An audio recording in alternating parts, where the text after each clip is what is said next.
there was days where she got up where she didn't feel well, she didn't want to go, and she cleaned toilets for a living. She was a housekeeper, and so she really had played a big part of my why and who I am today just by her work ethic. I literally haven't missed a day of work in like 5 years. I know. I see you. I'm like, hey, Larry. And you're like, hey, 5 hours later. Hey, sorry, I was working. I'm like, hey, look, I know what that's like. People text me, and at the end of the day, I'm like, I'm so sorry. Me too. I didn't see it, or I was on a call and it came through, or whatever. But yeah, but it's not work for me. I love what I do. I love absolutely.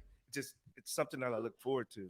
And absolutely. Even days when I don't feel like getting up, it's like being around people and just hearing their stories and just their energy. I really feed off of. So I look forward to it. Even when I'm feeling bad and I'm feeling down, customers and people in the community, they lift me up and they inspire me and motivate me. So I love that. Yeah. So my grandmother was probably, and then my grandfather was like the biggest OU football fan.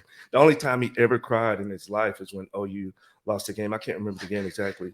And then my dad played a role too. He's a big OU football. So all I ever wanted to do as a kid, just play football for OU. And you did. I did. So I've learned a lot. And again, I don't know everything, but I've even told you recently that I have evolved as a person. Awesome. Since being in real estate, being around those people that I love that you use the word energy. You feed off people's energy because I am very much into energy. I am too. You've got great energy. And then that's another reason why I just always, I just think of Larry as the epitome of success because of that, because of the energy, the generosity, your time that you put into people, but also discipline. Right.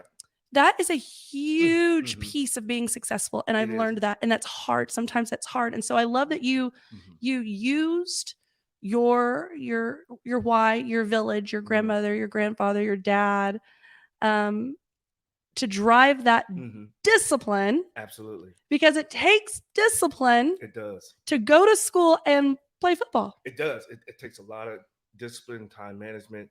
And that's probably the biggest thing I learned from college and just going to class, getting up at 6 every morning for breakfast and then having to go to class, go to study, have film, and getting home at 10, 11 o'clock at night, and then you got to get up at 6 again. So I learned how to manage my time, and it taught me how to time manage so that now that I'm in the real world, it's like, how do I prioritize what I got to do for every day? So I have a schedule that I set, and I try to stick to it. Sometimes I get thrown off, and when you're a business owner, sometimes business happens and people call you. Absolutely. And you had something planned. It's like, okay, I got to readjust. And it also taught me how to be flexible too, as well. You have to be flexible.